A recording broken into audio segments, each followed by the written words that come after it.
요란한 벨소리에 서연은 눈을 뜬다. 경찰서요? 불길한 예감이 엄습한다. 남편이 왜요? 수연은 그 자리에 주저앉는다. 사흘 전 칠흑 같은 어둠과 짙은 안개가 부둣가를 덮고 파도는 낮게 숨을 고르고 있었습니다. 정혜수는 오래된 고무장화를 신으며 배로 향했습니다. 그의 발자국이 젖은 나무 부두 위에 번져갑니다. 그의 손에는 낡은 모자와 담배 한 개비가 쥐어져 있었죠. 오늘 바다는 잠잠하겠지요. 그는 혼잣말처럼 중얼거리며 담배를 입에 물었습니다. 바람이 불어와 불꽃이 꺼졌고 해수는 작게 웃었습니다. 그의 얼굴에는 세월의 주름이 깊게 패여 있었지만 그 주름 사이엔 여전히 소년 같은 생기가 남아 있었습니다. 부두 끝에는 그의 아내 한서연이 서 있었습니다. 두 손으로 따뜻한 커피를 감싸 쥔 채 바람에 흔들리는 머리카락을 손으로 넘겼습니다. 그녀는 남편이 타는 배를 늘 이 자리에서 배웅해 왔습니다. 하지만 오늘은 이상하게 가슴이 무거웠습니다. 파도는 잔잔했지만 어딘가 낯선 기운이 감돌았기 때문입니다. 당신, 오늘은 조금 늦게 나가요. 안개가 너무 짙어요. 그녀의 목소리는 낮았지만 단호했습니다. 해수는 잠시 걸음을 멈추고 아내를 바라봤습니다. 그리고 천천히 고개를 저었습니다. 괜찮아요. 오늘 물때를 놓치면 수확이 없어요. 금방 다녀오겠소. 서연은 그 말에 대답하지 못했습니다. 대신 커피를 건네며 손끝으로 남편의 소매를 살짝 잡았습니다. 그 짧은 접촉 속에 불안과 애틋함이 섞여 있었습니다. 해수는 배에 오르기 전 마지막으로 뒤를 돌아봤습니다. 안개 너머로 서연의 모습이 점점 희미해졌습니다. 그는 손을 들어 인사했고 엔진의 굉음이 새벽 공기를 갈랐습니다. 선박의 불빛이 멀어질수록 서연의 마음은 서늘하게 식어갔습니다. 바다는 마치 아무 일도 없다는 듯 고요했지만 그 고요함 속에는 알 수 없는 예감이 스며 있었습니다. 해수의 배가 수평선 너머로 사라질 즈음 부두에 남은 서연의 커피잔에서 아직 미지근한 김이 피어올랐습니다. 그녀는 잠시 그 잔을 내려다보다가 바다를 향해 속삭였습니다. 오늘은 꼭 무사히 돌아와요. 바람이 그 말을 삼키며 멀리로 흩어졌습니다. 그 순간 파도의 리듬이 달라졌습니다. 누군가 들었다면 그것이 단순한 물결 소리인지 혹은 무언의 경고였는지 구분하지 못했을 겁니다. 정혜수가 바다로 나간 지 사흘째 되는 날이었습니다. 마을의 하늘은 잿빛으로 물들었고 항구에는 그의 배가 표류한 채로 돌아와 있었습니다. 배 안에는 젖은 밧줄과 부서진 무전기만 남아 있었죠. 어촌 사람들은 입을 다문 채 배를 바라보다가 하나둘 돌아섰습니다. 그들의 표정엔 연민보다 두려움이 더 짙었습니다. 경찰이 도착했지만 조사는 형식적이었습니다. 악천후에 의한 실종일 가능성이 높습니다. 순경의 말에 서연은 고개를 숙였지만 눈빛은 흔들리지 않았습니다. 그녀의 마음속엔 설명되지 않는 불안이 뿌리처럼 내려앉고 있었습니다. 그녀는 남편이 그런 식으로 바다에 휩쓸릴 사람이 아니라는 걸 알고 있었죠. 그날 밤 박만수가 집으로 찾아왔습니다. 서연 씨, 너무 마음 쓰지 말아요. 해수 형은 어쩌면 먼 곳으로 간 걸 수도 있어요.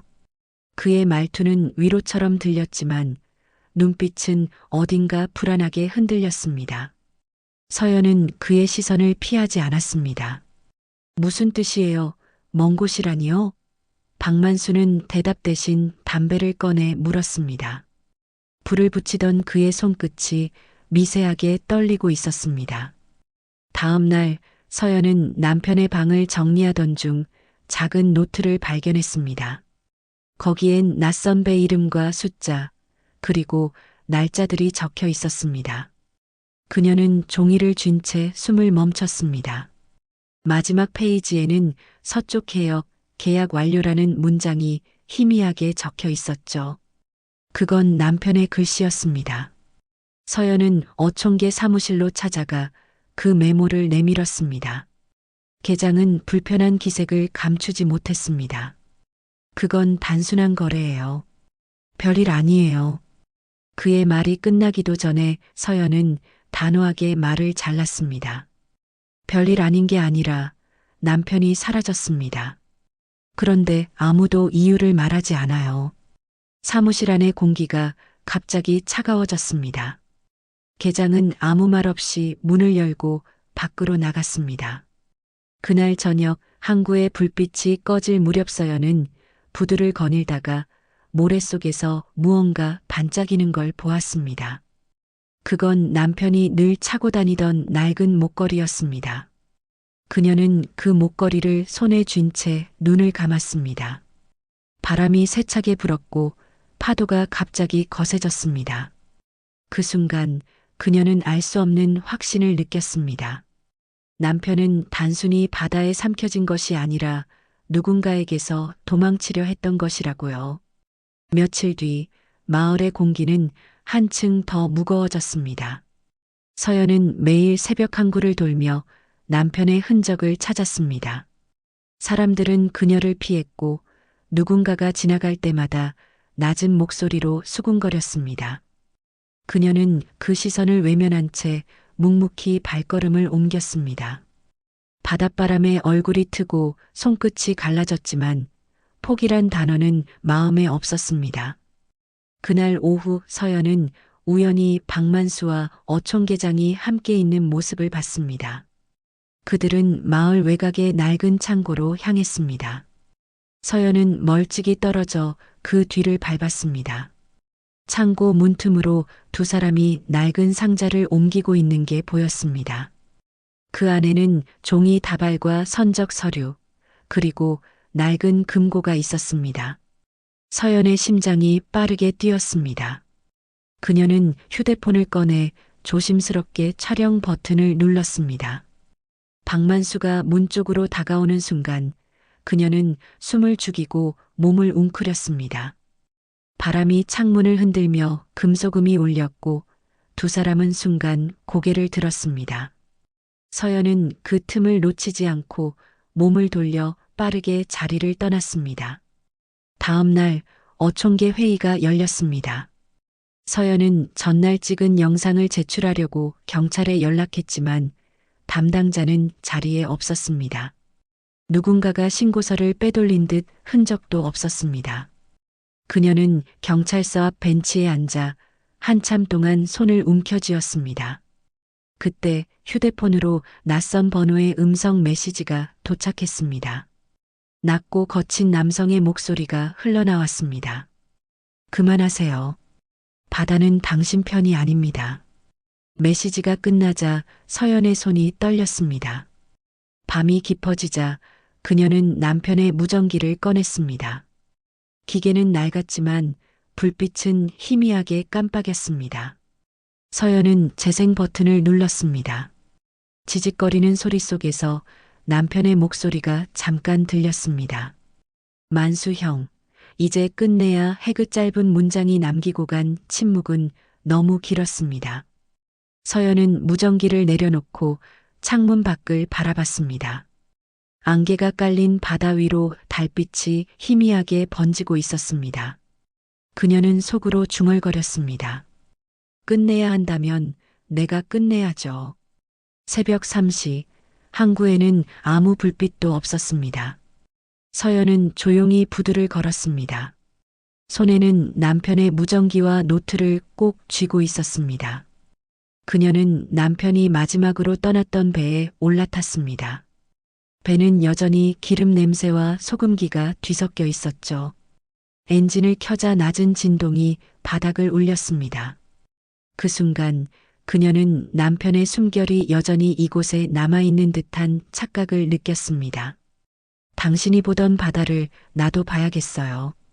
그녀의 목소리는 낮지만 단단했습니다. 배는 천천히 어둠 속을 가르며 서쪽 해역으로 향했습니다. 멀리 파도 위에는 안개가 피어오르고 있었습니다. 무전기에서는 잡음이 섞인 목소리가 흘러나왔습니다. 뒤를 보지 마라. 그녀는 깜짝 놀라 무전기를 떨어뜨릴 뻔했습니다. 남편의 목소리와 닮아 있었지만 음색이 조금 달랐습니다. 서연은 숨을 고르고 다시 전원을 켰습니다. 그러나 이번엔 아무 소리도 들리지 않았습니다. 배는 서쪽 끝 해역에 다다랐습니다. 바다 위는 유리처럼 고요했고 달빛이 수면을 따라 은빛으로 번졌습니다. 그녀는 조타실 안을 살폈습니다. 선반 위에는 녹슨 카메라 하나가 놓여 있었습니다. 서연은 떨리는 손으로 카메라의 메모리 카드를 꺼내 노트북에 연결했습니다. 화면 속엔 남편의 얼굴이 나타났습니다. 그의 표정은 지쳐 있었지만 눈빛은 단호했습니다. 이걸 본다면 나는 이미 바다에 있을 거요. 영상 속의 해수는 낮게 말을 이었습니다. 어촌계의 거래는 생각보다 깊소. 내가 막지 않으면 더 많은 사람이 위험해질 거요. 그의 뒤로 들려오는 파도 소리가 점점 거세졌습니다. 해수는 잠시 카메라를 바라보다 고개를 숙였습니다. 미안하오. 이건 내가 선택한 길이오. 그는 그렇게 말하고 바다를 향해 천천히 걸어 나갔습니다. 그 순간 영상이 끊겼습니다. 서연은 멍하니 화면을 바라봤습니다. 눈물이 흘렀지만 울음소리는 나오지 않았습니다. 그녀는 그가 왜 진실을 숨긴 채 떠났는지를 이해했습니다. 남편은 죄를 덮으려던 게 아니라 스스로의 잘못을 멈추려 한 것이었습니다. 하지만 그 선택이 그녀에게 남긴 건 진실이 아니라 깊은 상처였습니다. 엔진이 다시 꺼졌습니다. 바다는 모든 걸 삼킨 듯 고요했습니다. 서연은 조타실 밖으로 나와 바다를 바라봤습니다. 당신이 시작한 일, 이제는 내가 마무리할게요. 그녀의 목소리는 바람에 실려 멀리 흩어졌습니다. 그 순간 수평선 너머에서 낯선 빛이 잠시 번쩍였습니다. 서연은 그것이 무엇인지 알 수 없었지만 이제 더 이상 두렵지 않았습니다. 다음 날 아침 서연은 남편의 영상을 들고 경찰서를 찾았습니다. 그녀의 손은 떨리고 있었지만 눈빛만큼은 확고했습니다. 경찰은 영상을 몇 초 재생하더니 곧 고개를 갸웃거렸습니다. 영상이 일부 편집된 것 같네요. 결정적인 장면이 빠져 있습니다. 서연은 믿기지 않는 듯 모니터를 바라봤습니다. 그녀가 본 그 영상엔 분명 남편이 스스로 바다로 걸어 들어가는 장면이 있었죠. 하지만 경찰의 화면에는 그 부분이 사라져 있었습니다. 서연의 등줄기를 식은땀이 타고 내려갔습니다. 누가 손댄 겁니까? 서연의 목소리가 떨렸습니다. 담당 형사는 짧게 한숨을 쉬고 자리에서 일어났습니다. 이런 일은 종종 있습니다. 아마 저장 오류일 겁니다. 그 말은 변명처럼 들렸습니다. 서연은 더 말하지 않고 조용히 USB를 챙겼습니다. 경찰서 문을 나설 때 복도 끝에서 두 남성이 작은 목소리로 대화하는 게 들렸습니다. 어촌계에서 연락 왔다더라. 이 일은 빨리 정리하라고 했어. 서연의 발걸음이 멈췄습니다. 그녀는 모든 것이 얽혀 있다는 걸 확신했습니다.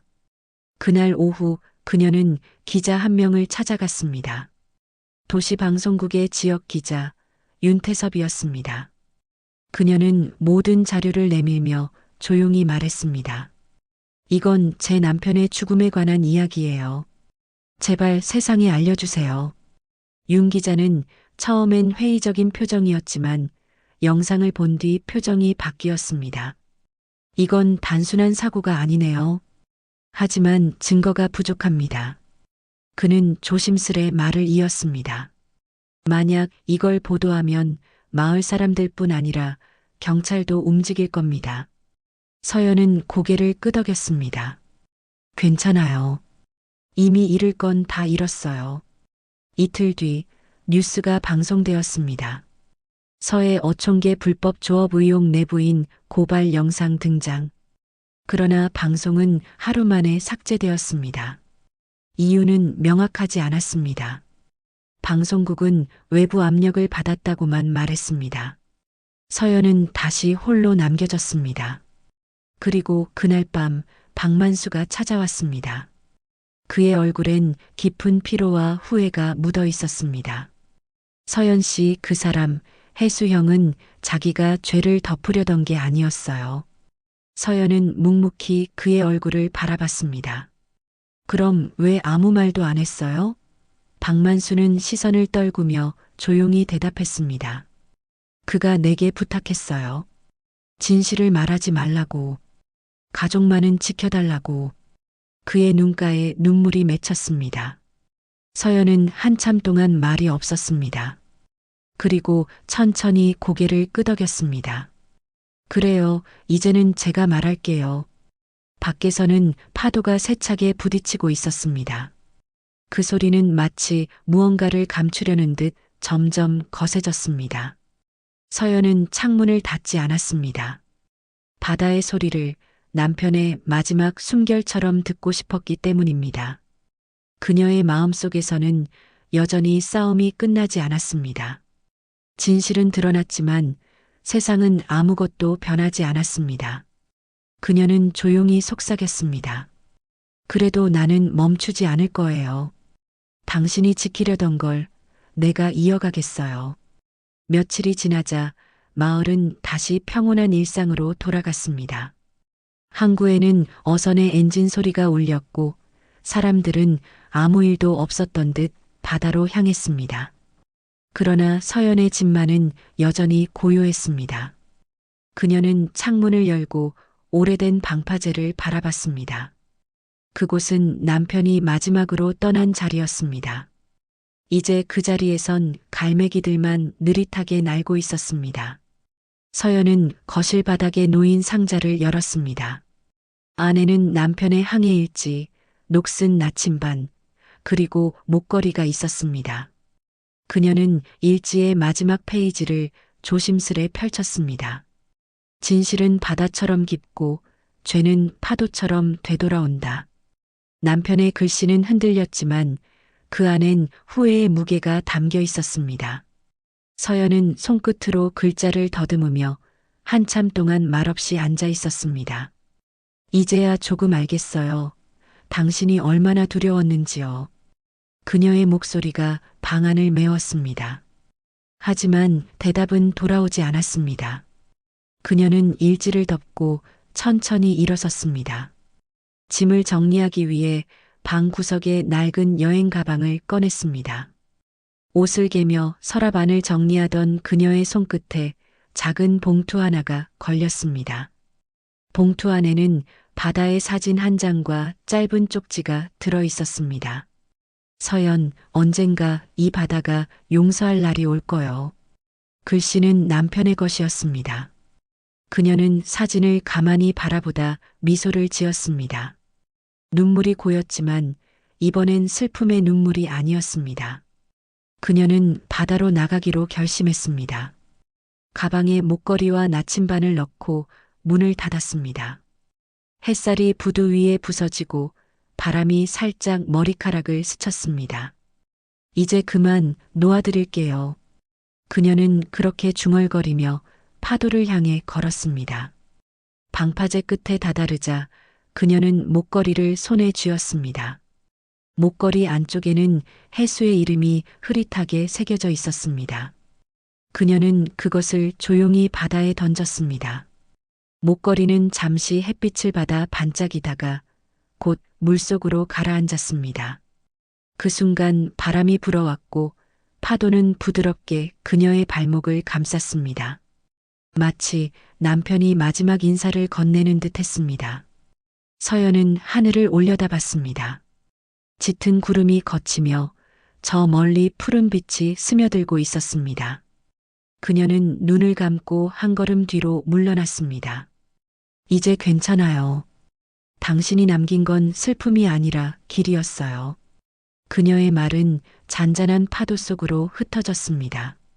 멀리서 배 한 척이 출항했고 그 엔진 소리가 바다 위를 울렸습니다. 서연은 미소를 지으며 천천히 뒤돌아섰습니다. 그녀의 눈빛은 더 이상 두렵지 않았습니다. 그리고 바다는 마치 모든 것을 알고 있었다는 듯 조용히 빛났습니다. 몇 달이 흐른 뒤 조용하던 어촌 마을에 다시 낯선 사람들이 찾아왔습니다.